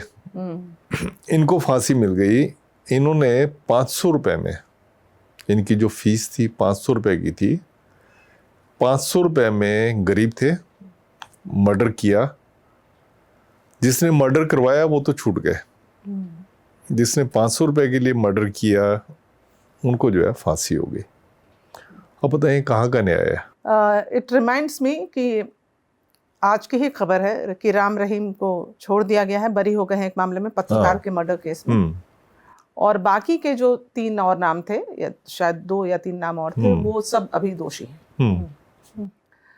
तो मतलब आपका ये हिंदुस्तान में ही होता है। तो ये पूरा सिस्टम जो है मुझे लगता है कि इतना करप्ट है कि उसके पास पैसा है तो वो बच सकता है और बाकी नीचे के लोग वो फंस जाते हैं। इसका देखें आपने ना, जिसके पास पैसा है, जिसके पास अच्छा वकील करने की क्षमता है, कभी भी आप देखेंगे जो हाई प्रोफाइल ये होते हैं, जैसे आपने नाम लिया है, ये लोग अपना वकील अलग रखते हैं। कभी भी जो नीचे वाले उनके लोग होते हैं उनके साथ ये एक वकील नहीं रखते, अपना वकील अलग रखते हैं, उनके लिए कोई और वकील होता है और वकील ने छुड़वा दिया। आपको और मैं बताऊं, देखें आपने निठारी का केस तो सुना है, आप देखो कितना घिनौना, मैंने तो उस तरह घिनौना जो है बहुत ही डरावना और बड़ा घिनौना, मतलब इतना वो था कि आपने लड़कियों को, छोटी छोटी बच्चियों को मारा और मार के रेप वगैरह किया, उनको, उनकी लाश को नाले में फेंक दिया, कितना कुछ था, फ्रिज से निकला। हाँ, और अब देखो उनको डेथ सेंटेंस हुई। डेथ सेंटेंस उनकी लाइफ में कन्वर्ट हो गई। लाइफ में क्यों कन्वर्ट होगी कि उन्होंने बड़ा हाई प्रोफाइल एडवोकेट जो है कर लिया था, जिनके नाम हम सुनते रहते हैं, वो कर लिया, उससे वो छूट गए। छूटने के बाद जो है वो जेल से भी छूटने वाले हैं। और जो मैंने आपको एग्जांपल दिया है, करतार उजागर या रंगा बिल्ला, जो भी हैं, मतलब उनको जो है वो डेथ सेंटेंस हो गई और वो दुनिया छोड़ के चले गए। रंगा बिल्ला के मामले में तो ये भी कहते हैं सर कि उनको फ्रेम किया गया, ऐसा है क्या? नहीं, ऐसा कुछ लोग कहते हैं, पर क्योंकि इसमें जो आर्मी ऑफिसर जिन्होंने इनको पकड़ा था, तो इतनी बड़ी फ्रेमिंग नहीं हो सकती। और मैं जब उनसे बात करता था तो वो कहते थे कि उन्होंने किया। अच्छा। वो कहते थे कि उन्होंने किया। रंगा कहता था कि बिल्ला ने उसको फंसाया, बिल्ला कहता था रंगा ने उसको फंसाया। वो दोनों एक दूसरे के ऊपर जो है वो डालते रहते थे। तो सर जैसे कि आई डोंट नो अगर ये वर्ड यहाँ फिट हो पाएगा कि नहीं, लेकिन ये जो एक सिंड्रोम होता है, स्टॉकहोम सिंड्रोम, हाँ, जब आपको अगर आपको किसी ने कैद में कर लिया तो आपको उसी के प्रति सिंपैथी होने लगे। हाँ। ये अलग है, मतलब बट मुझे अभी इसका ध्यान आया कि कभी ऐसा होता है कि बिल्कुल सिंपैथेटिक हो जाए हम उनकी कहानी सुनकर, हाँ, और भावुक हो जाए। नहीं, भावुक देखें क्या होता है कि जो जेलर होता है, जेलर और जो प्रिजनर है उसकी रिलेशनशिप होती है जो होस्ट और गेस्ट की होती है। Jailer is the host. ये लीगल परिभाषा है जो मैं आपको बता रहा हूँ। अच्छा। Jailer is the host and prisoner is the guest. जो गेस्ट होता है, जैसे आपके घर में कोई आया है तो आप उसका पूरा ध्यान रखते हैं, तो यहाँ भी आपको पूरा ध्यान रखना होता है, खाने पीने का, रहने का, कोई उसका मानवाधिकार का हनन ना हो, सब चीज़ें जेलर की ड्यूटी होती है। किसी के पास कपड़े नहीं, उनको कपड़े दिलवाना, किसी के पास वकील के लिए पैसे नहीं, उसको legal aid, free legal aid दिलवाना। तो एक तरह का जेलर जो होता है उसका माई बाप होता है, वो सारा उसको करना होता है। तो उसमें क्या होता है कि आपकी एक इंटीमेसी होना बहुत स्वाभाविक है। अगर आप इंटीमेसी करके नहीं चलेंगे, अगर आप परिवार की तरह उसको ट्रीट नहीं करेंगे, तो आप खुद भी टेंशन में रहेंगे, उनको भी टेंशन में रखेंगे। तो इसलिए ज़्यादातर हमारा रूल्स भी यही कहते हैं कि जैसे होटल्स में मैनेजमेंट होती है ना, जैसे होटल को मैनेज आपने करना होता है, उसमें कोई भी आपका आके गेस्ट ठहर रहा है तो आप उसके बेडिंग, रूम, सब चीज़ का आप वो करते हैं। तो वैसे एक तरह का आप कैटरिंग कर रहे हो उनकी नीड्स की। तो आप देखें, अब चार्ल्स सोबराज भागा, उसने इसी जो हम एक एक्सीलेंट होस्ट बन रहे थे उसके साथ, उस चीज़ का उसने फ़ायदा उठाया।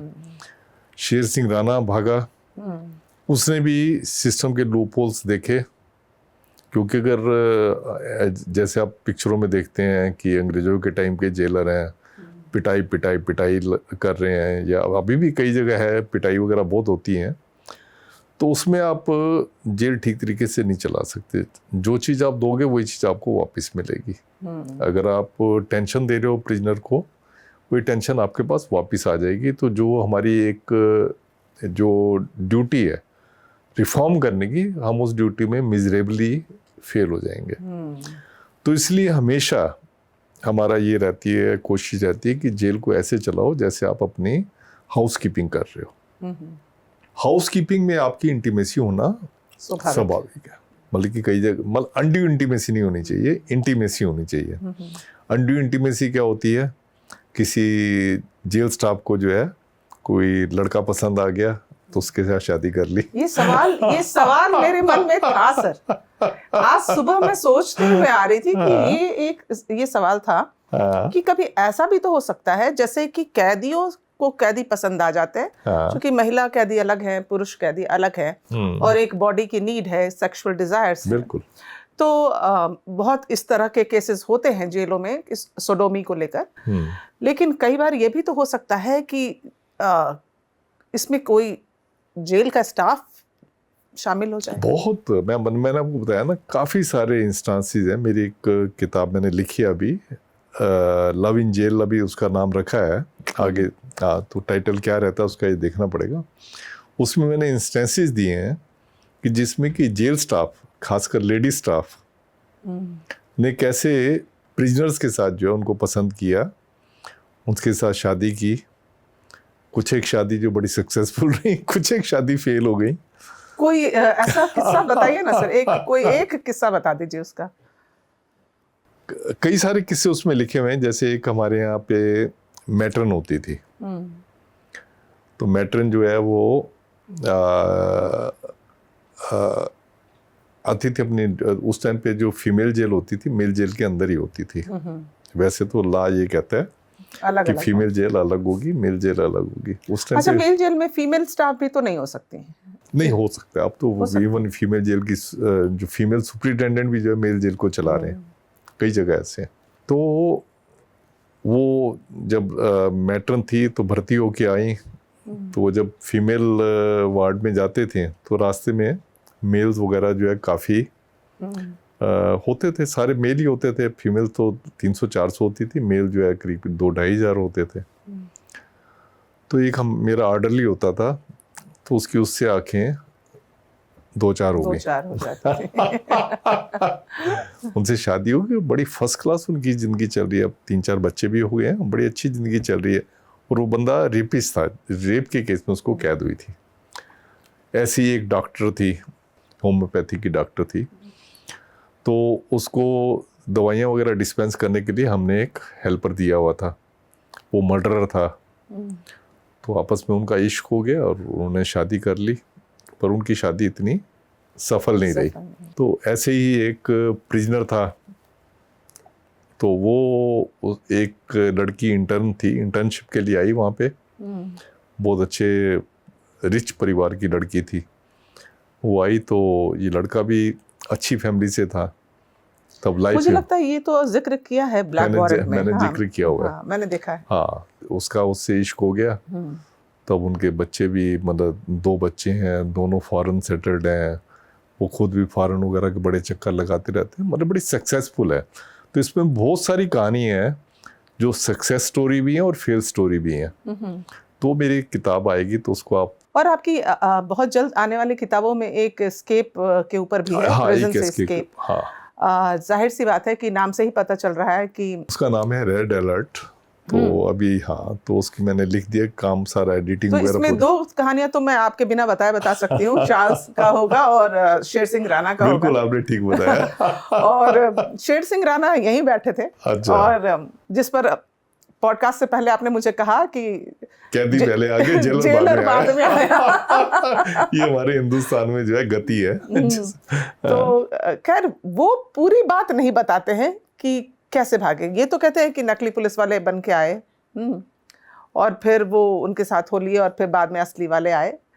लेकिन कुछ और मसला था क्या सर इसके पीछे? नहीं, देखिए, जैसे पहले आपने चार्ल्स सोबराज का नाम लिया। चार्ल्स सोबराज का मैंने आपको बताया है कि जेलर जो है होस्ट है और प्रिजनर जो है गेस्ट है। अब क्या होता है, जेल हमारे जो जेलर सक्सेसफुल जेलर वो माना जाता है, जो बिल्कुल एक परिवार की तरह जेल को चला रहा है, वो सक्सेसफुल माना जाता है। खुद भी टेंशन फ्री है और वो नीचे प्रिजनर भी टेंशन फ्री है। जेल का मेरे ख्याल 80% काम जो है प्रिजनर्स करते हैं। 80% खाना प्रिजनर्स बनाएंगे, सिक्योरिटी में प्रिजनर्स हेल्प करेंगे, मुलाकात होगी तो उसमें सारा प्रिजनर्स करेंगे, पेटिशंस वगैरह आएंगी, उनका रिप्लाई प्रिजनर्स बनाएंगे। तो 80% काम ये करते हैं। तो उससे क्या होता है कि आपकी एक अच्छी उनके साथ जो है इंटीमेसी हो जाती है, अंडरस्टैंडिंग। हाँ, अंडरस्टैंडिंग। किसी का बर्थडे है, किसी के बच्चे की शादी हुई है, हम सारे वहाँ पे खुशियाँ भी और गम भी हम इकट्ठे बांटते हैं। किसी के घर में कोई डेथ हो गई, हम हवन करवा लेते हैं जेल में। किसी के यहाँ सेलिब्रेशन है तो पार्टी वगैरह कर। तो ऐसे ही चार्ल्स सोबराज ने कहा कि उसका बर्थडे है।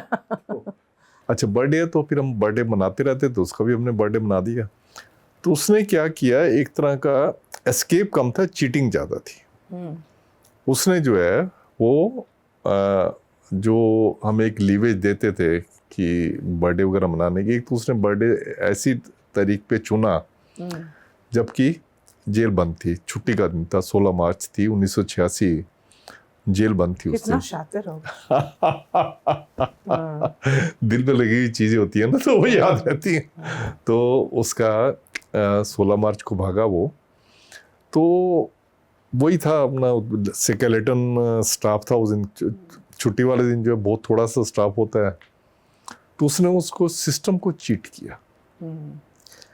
बट जैसे उसने नींद वाली दवाई उसके पास आई कैसे? हाँ, तो उसमें क्या था कि उन दिनों में इतनी ज़्यादा सिक्योरिटी नहीं होती थी। ये जेल नंबर 3 तब नई नई अभी बनी भी नहीं थी, पूरी तरीके से ऑपरेशनल नहीं हुई थी।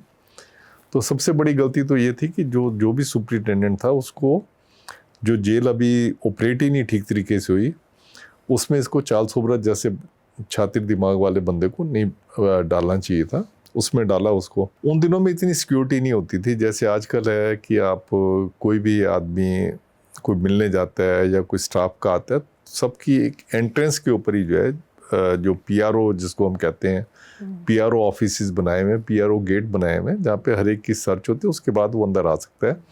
और व्हीकल वगैरह तो कोई भी नहीं आ सकती। उस टाइम पे इस सिस्टम ना होने की वजह से एक डेविड हॉल करके जो है चार्ल्स सोबराज का, पहले वो जेल में रह के गया था और चार्ल्स सोबराज का दोस्त था, उसने कहा कि वो इसका बर्थडे मनाने के लिए सामान बाहर से लेके आएगा।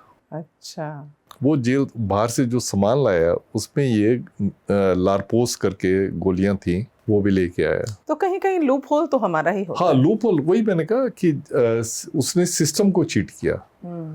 उसने सिस्टम को चीट किया। इसको मैं तो ये कहूँगा कि इसमें ज़्यादातर होते हैं बड़े डेयरिंग एस्केप होते हैं कि बाहर से लोग आए, असला वगैरह उनके पास था, बंदूकें वगैरह थी उसके साथ है, बंदूकें चलाई, इधर उधर इंज्योर किया और छुड़वा के ले गए। ऐसे एस्केप होते हैं, आप छत्तीसगढ़ जाएंगे, झारखंड हाँ, जाएंगे हाँ। और जगह। हाँ, पर ये इसमें उन्होंने सिस्टम को चीट किया कि हम ऑलरेडी बर्थडे वगैरह सभी के मनाते थे, जो भी बनाना चाहता था हम करते थे। उसमें इसने नशे की दवाई मिला के तो वो करके इस जेल से भागा। दूसरा जो शेर सिंह राणा का था, उसने भी सिस्टम को चीट किया। सिस्टम को चीट ऐसे किया कि जो भी प्रिजनर होते हैं, आप ज़्यादातर देखेंगे जो हैबिचुअल प्रिजनर होते हैं, ये भी एक हैबिचुअल प्रिजनर थे शेर सिंह राणा, इनके ऊपर मल्टीपल स्टेट्स के केस चल रहे होते हैं। तो जो केस चल रहे होते हैं बाहर से, तो जो बाहर से जो पुलिस वाले आते थे, वो जिम्मेवारी उस स्टेट की होती थी कि पुलिस वाले को भेजे ताकि केस उनका है, तो वहां से पुलिस वाला आएगा और वो लेके जाएगा और जाके उसको पेश करेगा, उसके बाद छोड़ के जाएगा। ये सिस्टम उस टाइम पे होता था। अब सिस्टम वो वाला इसके बाद एस्केप के बाद जो है वो सिस्टम टोटली चेंज हो गया। अब दिल्ली पुलिस ही जाती है, लेके जाती है और लेके वापस आती है। ऐसे ऐसे पुलिस वाले आते थे जिनके पास आई कार्ड ही नहीं होता था, वर्दी भी आधी पहनी हुई, वो रियल होते थे। हाँ, रियल होते थे। Oh my God. और ये चल रहा था ये, मतलब ये, तो इसने ये समझ लिया, ये सिस्टम को समझ गया। इसने इस सिस्टम का सोचा कि इस सिस्टम से जो है मैं भाग सकता हूँ, तो इसने वो वाला सिस्टम अडॉप्ट किया और निकल गया। लेकिन ये जो क्लेम करते हैं वो अफगानिस्तान तक गए और पृथ्वीराज चौहान की अस्थियां लाने के लिए, वो सब सही है? मैं उस पर नहीं कह सकता कुछ भी, क्योंकि जेल से बाहर की बात जो हो जाती है, अब उसमें पता नहीं कैसे इसने सिस्टम को जो है चीट किया होगा, कैसे वीज़ा बनवाया, कैसे इसने पासपोर्ट बनवाया दूसरा, तो मैं उस पर नहीं कह सकता। और किसके किसकी कहानियां हैं इसमें? ये दो तो हो गए। हाँ। एक एस्केप और हुआ था कि एक सर्कस में काम करता था बंदा, वो जेल में आ गया रेप के केस में। वो जब आया तो रात का टाइम था, रात के मेरे 3 या 4 बजे होंगे, तो मेरे को मेरे उसका जो ड्यूटी ऑफिसर था उसका फ़ोन आया कि सर जल्दी आ जाओ। तो मैं 3-4 बजे, आप समझ ही सकते हो कैसी आपकी सिचुएशन होती है। मैंने कहा क्या हो गया, कोई मर गया है, कोई भाग गया है? तो मैंने कहा इतना घबरा क्यों रहा है? क्या बस सर आप जल्दी आ जाओ। मैंने कहा मैं आ रहा हूँ। 3-4 बजे सुबह? हाँ। तो मैं फिर वो गया वहाँ पे, तो मैंने देखा कि एक प्रिजनर जो है वो नदारत था। और सबसे पहले जब भी कोई प्रिजनर भागता है तो पहले हम देखते हैं उसका मोडस ऑपरेंडी क्या है, कैसे भागा है। इसने क्या किया था कि पानी के पाइप होते हैं बड़े बड़े, उनको निकाला, 2 पाइपों को निकाला, उनको पैरेलल खड़ा किया। अच्छा। और उसमें जो प्रोजेक्शन होते हैं टूटी वाले, हाँ, उनको एक तरफ कर दिया, सीढ़ी बन गई। तो उसने क्या किया, पहले 3 दीवारें थी वहाँ पे, पहले एक दीवार फांदी, 2 दीवार फांदी, तीसरी दीवार फांद के बाहर हो गया। मजेदार बात यह है कि उसने जो भी दीवार फांदी थी वो बिल्कुल जो हमारे वॉच टावर बने होते हैं, पर कहते हैं पुलिस की नाक के नीचे, तो उसने पुलिस की नाक के नीचे से एस्केप किया, सेंध लगा दी। क्योंकि हमारे लोग पुलिस वाले जो होते हैं जनरली, मैंने देखा है वो दूर दूर तो इधर उधर यूं देखते रहेंगे पर नीचे कभी नहीं देखेंगे। उनको लगता है यहाँ तो आएगा ही नहीं, यहाँ तो आएगा ही नहीं, किसी की हिम्मत ही नहीं पड़ सकती। या उन्होंने कोई राइफल पकड़े हो गया, हम किसी की हिम्मत ही नहीं हो सकती राइफल को देख के जो है भाग जाए या वो करे। तो वो ऐसे करके भागा। बाद में जब हमने फिर उनके जो साथ वाले थे उनसे पूछा तो कहने लगे कि इसकी छोटी बहन है, उसके लिए बड़ा चिंतित था क्योंकि इसका बाप शराबी था और माँ इसकी मर चुकी थी। तो इसको ये चिंता थी कि इसको ये खबर मिली थी कि इसकी बहन जो है वो मंदिर में पुजारी के पास है, क्योंकि जुगी में रहते थे इधर यमुना पुश्ता वगैरह में कहीं। तो इसलिए वो उसमें ताकत थी, उसमें हुनर था भागने का, तो भाग गया। और सर्कस का बंदा था, तो सर्कस का बंदा था तो अपना वो भाग गया। ऐसे ही एक बंदा था जेल में जो सबसे सार्ट आफ्टर जो वर्क होता है वो होता है नाई का। आपने शोले में भी देखा होगा ना, उसमें आपको चाकू मिलता है उसमें आपको चाकू उस तरह मिलेगा, हाँ। प्लस मेन बात होती है कि आप जिसकी भी कटिंग वगैरह करेंगे तो उसकी वो गर्दन भी काट सकते हैं। वो तो आप कर ही सकते हैं, आप उसको आपको टिप वगैरह मिल जाएगा। देखिए, अगर जो मोस्ट सार्ट आफ्टर जो काम है जेल में वो है नाई का। अब मैं देखता था कि ऐसे ऐसे प्रिजनर सरदार है कि सर मैंने नाई का काम करना है, क्योंकि हम ना पहले उनकी चॉइस पूछते हैं, जिसको भी कैद होती है उसकी चॉइस पूछते हैं कौन सा काम करना चाहते हो। कई लोग कहते हैं कि हमें खाना बनाने का काम दो, हम खाना बनाने का दे देते हैं अगर वहाँ वैकेंसी होती है, पर ज़्यादातर ऐसे होते हैं जो कहते हैं जी हमें नाई का काम दो। अब नाई का काम लेने के लिए उनके दो पर्पज होते हैं, एक तो उनको वेजिस तो मिलते ही मिलते हैं सरकार की तरफ से, दूसरा ये होता है उनको टिप जो मिलता है वो होता है, उसका लालच होता है। तीसरा उनका होता है कि अगर आप जेल सुप्रेंट के साथ बैठे हो तो उसको आप मुखबरी दे सकते हो, वो आप उसकी गुड बुक्स में आ सकते हो, और उसमें अगर आपके खुद अपने स्कोर को सेटल करने हैं वो भी आप कर सकते हो। अगर आप जेलर की जो है कटिंग कर रहे हो, आप जेलर के कान में कह दोगे सर आपको वो वाला बंदा जो है गाली निकाल रहा था, या वो वाला बंदा जैसे आपने शोले में देखा था ना, अब आप मानो या ना मानो दिमाग में तो वो बात काटी जाती है। हाँ, मानो या ना मानो वो वाली बात आ जाती है। अब जब वो आपसे आपकी कटिंग कर रहा है तो आपको कह सर वो आपको गाली दे रहा था, कि क्यों गाली दे रहा था? वो कह रहा था कि आप बड़े ईमानदार हो, आप पैसे नहीं लेते, और वो आपको जेल के अंदर जो है कभी आपके ऊपर हमला कर सकते हैं, निपटा देगा जेल के अंदर। तो आपके दिमाग में एक बार वो अच्छा वो ऐसे कर रहे हैं, पर जब आप उसकी डिटेल में तह तक जाओगे आपको बाद में पता लगेगा कि वो जो आपकी कटिंग कर रहा था वो अपने स्कोर सेटल कर रहा था उस बंदे से, जिसको उसने आपका दुश्मन बताया था वो असली में उसका दुश्मन था। हाँ। तो ऐसे ही एक वो था एक, तो ये भागा ये व्यक्ति भागा? हाँ, जेलर की वो कर रहा था कटिंग की, उसने जेलर की मालिश की, जेलर को नींद आ गई तो उसने देखा कि जेलर की वर्दी जो है टंगी हुई है। ओह, तो उसने Is it a real story? हाँ, तो उसने क्या है जेलर की वर्दी पहनी, उसको पूरी फिट आ गई, और वो जो है जेलर के 2 स्टार लगे हुए थे, 2 स्टार लगे वर्दी पहन के बाहर चला गया।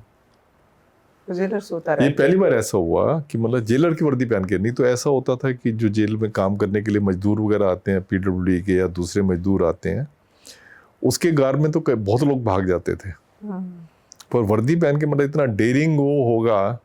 अच्छा, जेलर वैसे मालिश वालिश करा सकते हैं जेल में, मतलब सही हाँ, क्या है? आप कह सकते हो करवा सकते हैं, क्योंकि धीरे धीरे मतलब हम कहते हैं कि ये फैसिलिटी जब दूसरे उनको दे रखी है, अगर हमने भी कटिंग करवा ली टाइम ही नहीं मिलता।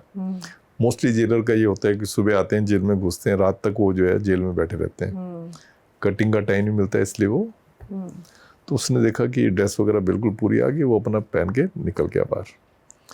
हमें जब पता लगा कि वो भाग गया है, हमारे यहाँ 2 टाइम बड़े क्रूशियल होते हैं जेल के। एक सुबह का टाइम होता है 6 बजे का, जब हम जेल में जितने कैदी बंद किए होते हैं उनको सुबह खोलते हैं। एक होता है शाम का, कि जितने कैदी कोर्ट वगैरह से आते हैं तो उनको शाम को बंद करते हैं। 2 टाइम बड़े क्रूशियल होते हैं। जब हमारी गिनती मिल जाती है उसको हम कहते हैं सब अच्छा। जैसे हम कहते हैं सब अच्छा तो सारे लोग बड़े खुशी से झूम जाते हैं कि जेल बिल्कुल ठीक ठाक चल रही है। तो जब शाम का सब अच्छा काउंटिंग की तो उसमें था कि एक कैदी नहीं मिल रहा। तो जेलर को पता नहीं चला कि वो भाग गया? वो यूनिफॉर्म टंगी ना, वो तो मैंने बताया ना, जब काउंटिंग होगी तभी तो पता चलेगा। यूनिफॉर्म का उसने ध्यान नहीं दिया, क्योंकि यूनिफॉर्म लंच से पहले पहनते थे या लंच के बाद उसने पहननी नहीं थी, तो उसका ध्यान नहीं दिया। उसके बाद जब हमें पता चला कि वो भागा है, जो मालिश कर रहा था वो भागा है, तो फिर हम पकड़ने के लिए दौड़े उसको।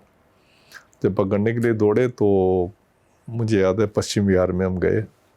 तो पश्चिम विहार में पहले उसके घर पे गए, तो उसके बाद उसके घर वालों ने बताया हाँ आ तो गया था, वो अपनी बहन के घर में, उसके बहन का ये एड्रेस पता, पकड़ा तो जाता ही ये बंदा। वहाँ जाके देखा तो वो वर्दी पहन के ही सो रहा था अपनी बहन के घर। सुकून की नींद ले रहा था। तो उसको हम फिर पकड़ के लाए, पकड़ के वापस लाए। तो ये भी बड़ा एक अजीबोगरीब केस था। उसके बाद ये चीज़ तो आम होती थी कि दीवार के ऊपर जो है कंबल फेंका और कंबल को दीवार के साथ अड़ा दिया और फिर दीवार के वो कंबल के सहारे जो है दीवार कूद के पार चले गए। तो इतना आसान है तिहाड़ से निकलना? मतलब ये किससे सुन के मुझे ऐसा लग रहा है। जब हमने अपनी बातचीत शुरू की थी तो हमारा सबसे पहले ये था कि जो भी जेल में आता है, चाहे जेल सोने की क्यों ना, पिंजरा सोने का क्यों ना हो, जेल किसी को अच्छी नहीं लगती। हर कोई चाहता है, अनलेस कि कोई बड़ा तकड़ा हैबिचुअल है, उसको शायद जेल में रहना अपनी सिक्योरिटी के लिए उसको जेल में रहना ठीक लगता होगा, नहीं तो जेल में ठीक रहना किसी को ठीक नहीं लगता। इसीलिए हम उनको जो है, जो मेन अट्रैक्शन होता है जेल में अपना अच्छा कंडक्ट बनाने का, उसको होता है रेमिशन। आप उसको, या ओपन जेल मैंने आपको बताया है, तो ये चीज़ होती है ताकि जेल में उसका कंडक्ट वगैरह ठीक रहे। हर किसी का भागने का वो होता है, भागने का अलग अलग दिमाग काम करता है। जैसे सर्कस वाला था, उसको पता था कि मैं 3 दीवारें फांद के भी जा सकता, उसको अपने ऊपर कॉन्फिडेंस था। बाकी मजदूर दीवार फांद के, जैसे मैंने आपको बताया, कंबल फेंक के कंबल वो करके चला गया, अगर उसका वो अच्छा है तो दीवार फांद के चला जाएगा। फिर हमारे ये नहीं कि वो चला गया तो हम कोई स्टेप नहीं, हम क्यूरेटिव स्टेप लेते हैं, पर उनकी सोच हमारे से ज़्यादा आगे होती है। हम एक स्टेप लेते हैं, वो और 2 स्टेप जो है आगे जाके और वो एक्सप्लॉइट करते हैं सिस्टम को। आपकी किताब में मैं पढ़ रही थी सर कि अफजल गुरु की दोस्ती वो बुल्लर के साथ बहुत ज़्यादा थी, जो बॉम्ब ब्लास्ट में था। तो ये जैसे आतंकी की दोस्ती ज़्यादा गहरी हो जाती है, ऐसा होता है क्या? मतलब या किसी से भी हो सकती है? देखिए, इनकी दोस्ती का एक कारण तो ये था कि इनको इकट्ठे रखा हुआ था।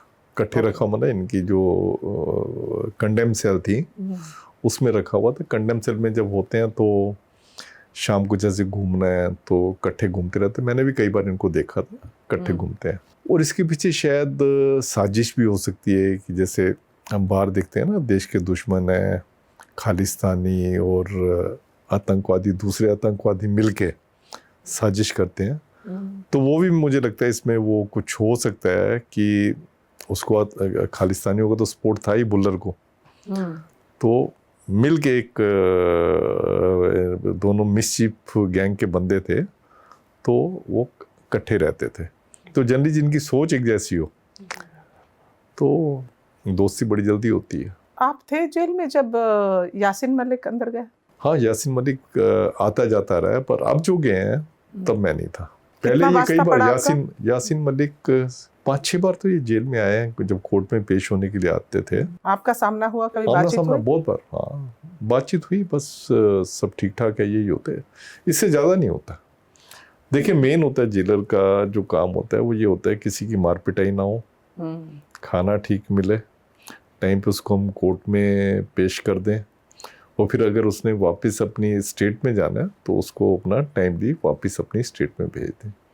तो ये रिलेशनशिप हमारी इसके साथ होती थी। सर, आपने 8 फांसियां देखी जेल में, लेकिन आज भी मतलब ये मेरी सोच है कि आज भी जो पहली फांसी होगी वो सबसे अलग होगी। वो तो है। मैंने आपको जैसे बताया कि फांसी, जैसे रंगा बिल्ला की फांसी जब हुई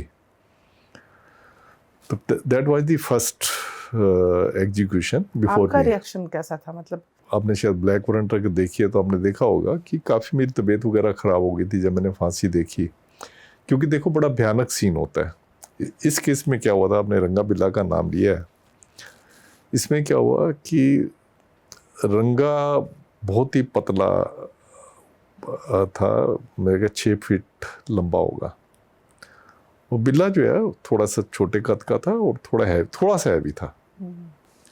तो इनको जब फांसी दी, उससे पहले काफ़ी वो चलता रहा कि प्रेस वाले थे वो इससे मुलाकात करना चाहते थे, प्रेस वालों की मुलाकात वगैरह करवाई, तो काफ़ी कुछ हुआ। तो आपस में, मैंने आपको ये भी बताया कि आपस में एक दूसरे को गाली निकालते रहते थे। रंगा ये कहता था कि बिल्ला जो है लड़की को देख के पागल हो गया था, तभी इसने ज़बरदस्ती मर्डर करवाया, नहीं तो हमने तो मर्डर करना ही नहीं था। जो भी आपस में एक दूसरे को कोसते रहते थे। क्या हुआ, जब इनको फांसी दी, हमारा कानून ये कहता है जब भी आप किसी को फांसी देंगे, एक तो गले के ऊपर जो है आप उनके मुंह के ऊपर जो है काला थैला होता है वो डाल देते हैं। उसके पीछे भी कारण है कि क्योंकि जब फांसी आपको मिलती है तो आपकी जीभ वगैरह, आंखें बाहर आ जाती है, कई बार जीभ बाहर आ जाती है, और भी अजीब सी खतरनाक आपका ये हो जाता है, मुखौटा बन जाता है, तो इसलिए वो सिर के ऊपर ये काला थैला रख देते हैं।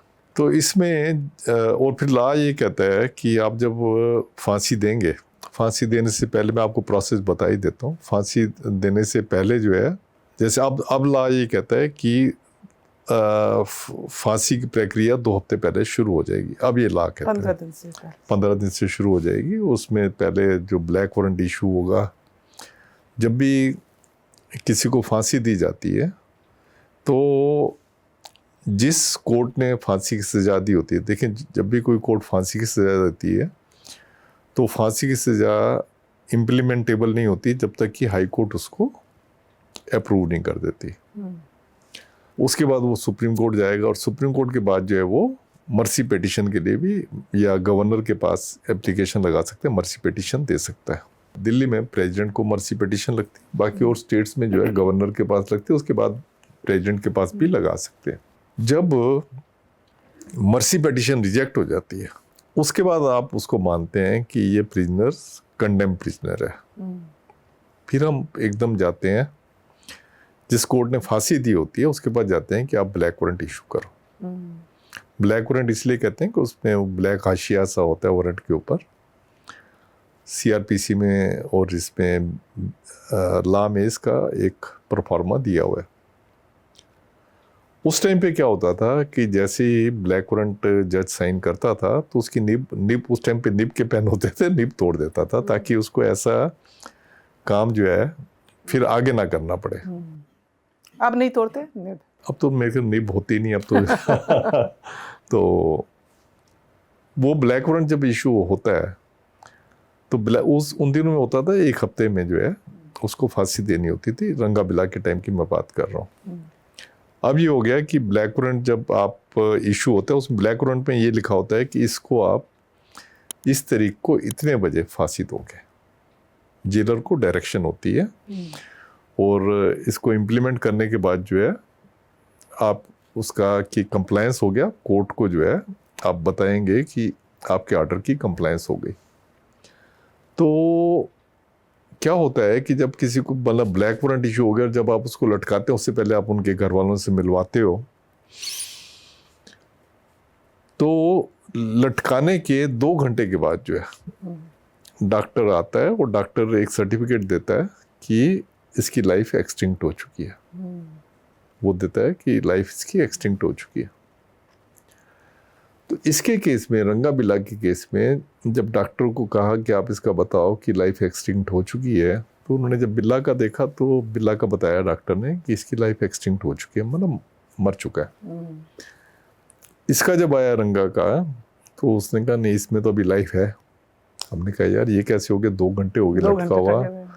तो नहीं, वो क्योंकि बड़ा पतला सा था, और उसकी क्या है कि अगर आप सांस वगैरह रोक लेते हो तो आपकी ऊपर की सांस जैसे रह जाती है, तो वो फिर अपना कनेक्शन बना लेती है और आपकी लाइफ जो है निकलती आराम से, मतलब आपकी सांस रुकती नहीं है। तो अब हमने कहा कि इसमें क्या करें, क्योंकि हमें तो कोर्ट की डायरेक्शन थी कि हैंग टिल डेथ। क्या तो ये था कि उसको हैंग ही रहने देते कई घंटे, तो उसकी निकल जानी थी। तो फिर हमने कहा क्या करें, क्योंकि सबको जल्दी होती है। तो हमारे में से किसी ने कहा क्या कि सर इसकी टांग खींच देते हैं, तो अपने आप जब गर्दन के ऊपर प्रेशर पड़ेगा तो लाइफ वो एक्सटिंक्ट हो जाएगी। तो फिर उसकी टांग खींची। टांग खींचने के बाद जो है थोड़ी देर बाद डॉक्टर ने फिर देखा तो उसने कहा लाइफ इसकी एक्सटिंक्ट हो चुकी है, ख़त्म हो चुकी है। ये सबसे पहली फांसी थी। मतलब आप एक जब और वो भी नॉर्मल नहीं थी, नॉर्मल नहीं थी, खींचना पड़ा उसमें करके। तो इससे मेरी काफ़ी उसमें जो है मेरे मेंटल प्रेशर था मेरे ऊपर कि यार ऐसी, मतलब तभी आप लगाएं कि मैंने अभी नौकरी ज्वाइन की थी। तो जब ये हुआ था तो एक तो शुरू से ही था कि फांसी की सजा नहीं होनी चाहिए, फिर अपने सामने अगर आप फांसी दे रहे हो तो वो चीज़ नागवारा होती है। मैंने कई बार सोचा कि यार ये नौकरी मैं नहीं कर सकता। फिर मैंने कहा शायद डेस्टाइन है, इस नौकरी में आके मैं कुछ, शायद भगवान चाहता है कि मैं इस नौकरी में रहूं और कुछ करूं, तो अपने मन को समझा के मैंने नौकरी तो सर, चालू रखी। जैसे कि हम देखते हैं कि ऐसे केसेस में जब फांसी की सजा सुनाई जाती है, क्योंकि पहले जो माना जाता था कि बहुत ज़्यादा हीनियस क्राइम है तो वो पुरुष ही कर रहे हैं, अब आज तो महिलाएं भी कर रही हैं। तो महिलाओं के लिए फांसी की क्या प्रक्रिया है, क्या प्रोसेस है? क्योंकि एक मुझे केस याद आता है वो शबनम का, जिसने अपने पूरे परिवार को ख़त्म किया था। उसको फांसी की सज़ा तो कोर्ट ने सुनाई है, लेकिन उसने डाला हुआ था प्रेसिडेंट को मर्सी अपील। तो फिर क्या होता है, प्रोसेस क्या है, या दी जाती है भारत में फांसी? हाँ, देखिए क्या है, कानून तो ये है कि आप औरत को जो है फांसी की सजा नहीं देंगे। औरत के लिए वैसे मैं आपको बताऊं, हमारा जो लॉ है बड़ा रिलैक्स है। अगर मतलब औरत के लिए वाकई ये होता है कि बेल जो है दैट इज़ द रूल और जेल इज़ द एक्सेप्शन। मतलब जिन केसों में आदमियों को जेल में डाल देते हैं, औरतों को जनरली उन केसों में जेल में नहीं डालते। ये बड़ा रिलैक्स है इनके लिए। जहाँ तक फांसी की सजा है, वहाँ पे तो एक तरह का लगा लें आप कि एक तरह का बैन है, औरतों को नहीं देनी। पर अगर एक इतना रेयरेस्ट, मतलब जैसे रेयरेस्ट इन रेयर जो होता है, तो उनका होता है रेयरेस्ट इन रेयर केसेस में वो होगी, फांसी होगी। तो जैसे शबनम का बताया कि पूरी फैमिली को मार दिया, तो ऐसे केसों में होता है। पर उसमें भी मुझे नहीं लगता कि अब इतने साल से हम सुन रहे हैं उसका, मुझे नहीं लगता कि उसको फांसी होगी, क्योंकि उनके लिए बहुत ग्राउंड्स भी होते हैं कि बच्चा है। बिल्कुल, ग्राउंड ये बहुत बड़ा ग्राउंड होता है। कोई भी कैदी होता है, अगर उसकी फैमिली है तो फैमिली होना बहुत बड़ा एक ग्राउंड होता है लीनियंसी के लिए। कभी ऐसा कोई केस हुआ है कि जेल में आते वक्त वो महिला प्रेग्नेंट ना हो, लेकिन रहने के दौरान प्रेग्नेंट हो गई हो? देखिए, ये भी एक्सेप्शनल केसेस में होता है कि ये 2 केसेस मुझे याद है अपने टेन्योर में, जिसमें कि महिला जो है प्रेग्नेंट हुई थी। क्योंकि अगर महिला प्रेग्नेंट हो जाए, बहुत ही सीरियस ऑफेंस होता है, और जेलर के लिए तुम आप लगा लो आप आफत, या पूरे जेल प्रशासन के लिए बड़ी शर्म की बात होती है कि जिसको आपने सिक्योर करके रखना है, जिसकी सिक्योरिटी के आप जिम्मेवार हो, वो जेल के अंदर प्रेग्नेंट हो रही है। तो 2 केसेस मुझे याद हैं।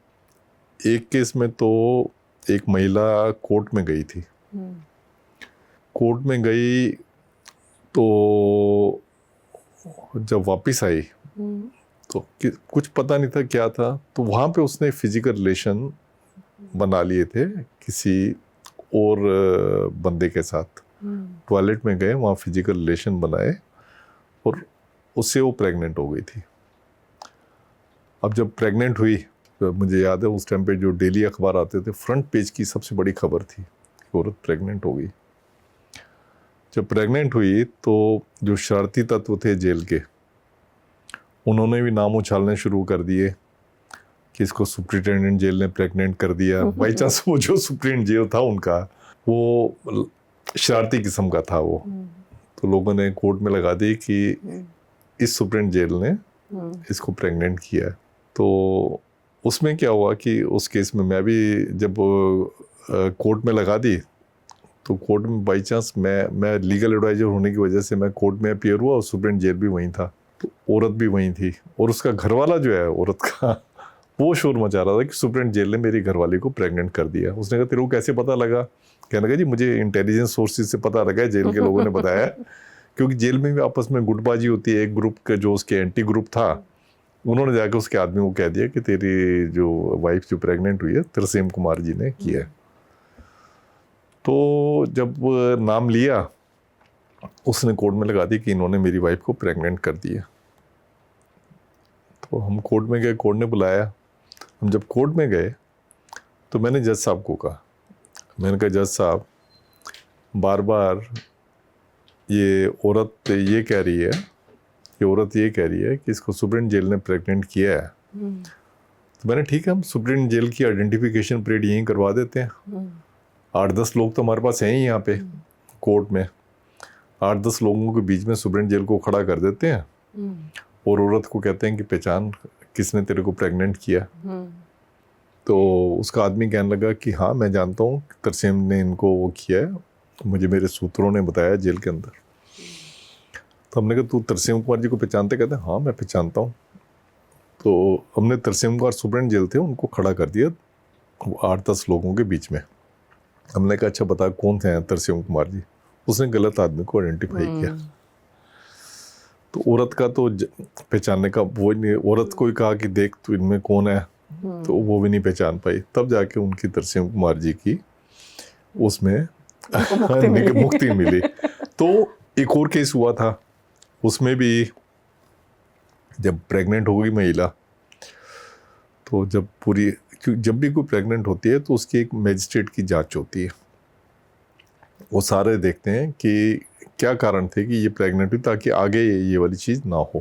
तो उसके केस में भी जब महिला से बात की तो उसने एडमिट किया कि ऐसे ऐसे एक स्वीपर जो हैवी ड्यूटी होती है जेल में, फीमेल जेल जो होती है उसमें जो हैवी ड्यूटी होती है या स्वीपर की जो ड्यूटी होती हैं वो मेल प्रिजनर आके करते हैं। तो उसने बताया कि ऐसे ऐसे एक स्वीपर आया था, कैदी स्वीपर था, तो उसके साथ मैंने रिलेशन बनाए थे। तो फिर पता लग गया, जब चीज़ पता लग जाए तो उसके बाद फिर ये है कि हमने जेल में सर कैसे आइडेंटिफाई करते हैं कि कोई मतलब किसी को एड्स है या एक से दूसरे को होने के चांसेस, ये तो बहुत ज़्यादा है। इसमें क्या होता है कि जैसे कोई बंदा जेल में आता है, सबसे पहली बात तो जेल में आया तो उसके जो फंडामेंटल राइट्स हैं सारे इंटैक्ट रहते हैं। कोई भी उसका फंडामेंटल राइट इस वजह से नहीं रुक जाता कि वो जेल के अंदर आ गया। इस फंडामेंटल राइट क्या है कि आपको इक्वलिटी बिफोर लॉ, दूसरा क्या है मेडिकल सर वो। तो जैसे ही जेल में आता है सबसे पहले उसका मेडिकल होता है। अब जैसे कई लोग होते हैं बड़ी लाइफस्टाइल डिजीज से सफ़र कर रहे होते हैं, बीपी शुगर वगैरह ये चीज़ें होती हैं, ताकि उनका एक दिन का भी जो है मेडिसिन का गैप ना हो, नहीं तो वो तो मर जाएंगे जेल के अंदर अगर आपने ठीक तरीके से नहीं किया। ताकि उनको पहले दिन से मेडिसिन मिलनी शुरू हो जाए, तो पहले दिन ही उनका मेडिकल होता है। और जहाँ तक आपने बात की है एड्स वगैरह की, प्रिजनर से पूछते हैं कि तेरे को एड्स वगैरह तो नहीं है। अगर उसने कह दिया एड्स है तो एड्स में क्या है, इसका कोई इलाज तो है नहीं, फिर उनकी जो स्पेशल डाइट वगैरह जो होती है वो देनी शुरू कर देते हैं। और किसी भी एड्स वाले को आप कास्टिगेट नहीं कर सकते कि इसको एड्स हुई है इसलिए इसको अलग रखो। तो फिर दूसरे को होने के चांसेस तो होते हैं। हाँ बिल्कुल होने के चांसेस होते हैं। तो हमें उनको दूसरे आम आदमियों के बीच में रखना होता है। आम आदमियों के बीच में नजर कैसे रखते हैं कि ये किसी के साथ संबंध ना बना रहा हो या किसी को इंजेक्ट ना कर दे? हाँ ये चीज़ें आपने बिल्कुल ठीक की। ये चीज़ें बड़ी ख़तरनाक होती हैं। इसीलिए मैं आपको इसका इंस्टांस बताता हूँ। 1994 की बात है। उन दिनों में ना एड्स वगैरह बड़ी तेज़ी से फैल रही थी।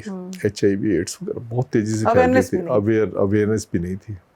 उस टाइम पे ये होता था कि इंजेक्शन की सुइयों से या अनसेफ सेक्स करने से फैलता है।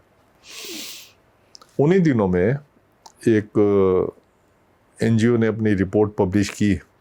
हम उन दिनों में NGOs वगैरह को अलाउ करते थे कि जेल के अंदर आए और जो भी अगर कोई रिसर्च करना चाहते हैं, कुछ भी करना चाहते हैं वो करें। कोई रिसर्च करने आता था कि जब प्रिजनर जेल में जाता है तो उसकी क्या साइकोलॉजी होती है, सुधर के निकलते हैं, सुधर के नहीं निकलते, या रिफॉर्मेटिव स्टेप जो हैं वो सफिशिएंट है या नहीं है। तो ऐसी एक NGO ने रिपोर्ट दी कि जेल के अंदर होमोसेक्सुअलिटी बहुत ज़्यादा है। अगर हम आंकड़े देखते हैं अपने जो जेल के आंकड़े थे उसमें तो होमोसेक्सुअलिटी के 1 या 2 केस होते थे पूरे साल में।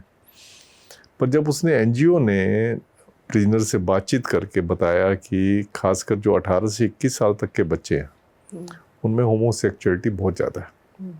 वो ज़्यादातर विलिंग पार्टनर होते हैं और कई अनविलिंग भी होते हैं, पर उनकी हिम्मत नहीं होती कि वो उसके खिलाफ कंप्लेंट करें। क्यों कंप्लेंट करेंगे फिर तो केस बन जाएगा रेप का। तो जब उन्होंने बताया कि 80% होमोसेक्सुअलिटी, 80% प्रिजनर जो है होमोसेक्सुअलिटी करते हैं 18 से 21 साल के उसमें। ये बाद में हमें और भी उससे पता लगा कि कुछ प्रेस रिपोर्टर्स ने कोर्ट में डाला, तो वो भी सुप्रीम कोर्ट ने उसमें काफ़ी सीरियस संज्ञान लिया था। तो हमने क्या किया कि उन दिनों में क्योंकि HIV वगैरह बहुत फैल रही थी अनसेफ सेक्स की वजह, तो हमने कंडोम रखवाने शुरू कर दिए। हमने कंडोम मतलब प्रपोजल किया कि कंडोम आप रखवा देते हैं, ताकि हमें पता था उन्होंने सेक्स तो करना ही करना है, तो सेफ सेक्स तो करें। हमने जब कंडोम रखवाए तभी किसी ने PIL लगा दी दिल्ली हाई कोर्ट में। वो एक्सेप्टेंस नहीं थे, एक्सेप्टेंस, सोशल एक्सेप्टेंस नहीं है। उनका ये कहना था कि आप कंडोम अगर रखवा रहे हो तो आप मतलब एक इस चीज को एनकरेज कर रहे हो कि आप सेक्स करो, यू आर अप्रूविंग दिस। हाँ, यू आर अप्रूविंग दैट। तो उन दिनों में इनफैक्ट मेरे को याद है कि इवन गवर्नमेंट ऑफिसेज वगैरह में भी जो है कंडोम रखवा दिए थे। उनको पता था कई जगह होते हैं, तो उन्होंने गवर्नमेंट ऑफिसेज में भी कंडोम वगैरह रखवाए थे। पर हमने जब किया तो हाई कोर्ट ने उसको स्टे दे दिया, और स्टे देने के बाद जो है काफ़ी देर तक तो वो स्टे रहा, उसके बाद उन्होंने क्वैश कर दिया जो हमारा एक्शन प्लान था। तो होमोसेक्सुअलिटी का तो है, बाकी जो आप फीमेल्स का वो बता रहे हैं, फीमेल्स मेल का जो है, ये 2 केस थे जिसमें वो प्रेग्नेंट हो गई थी, तो मैंने आपको बताया उसका। सर सवाल तो पता नहीं कितने हैं, लंबे चौड़े हैं, लेकिन मुझे लगता है कि समय की पाबंदी हमें रखनी चाहिए। हाँ, बिल्कुल। तो मैं यहीं पर इसको एक विराम देती हूँ। Thank you. और अगली बार के लिए बाकी की चर्चा अगले बिल्कुल बिल्कुल बिल्कुल मैं तैयार हूँ। बहुत बहुत शुक्रिया सर आप। Thank you very much. Thank you so much sir.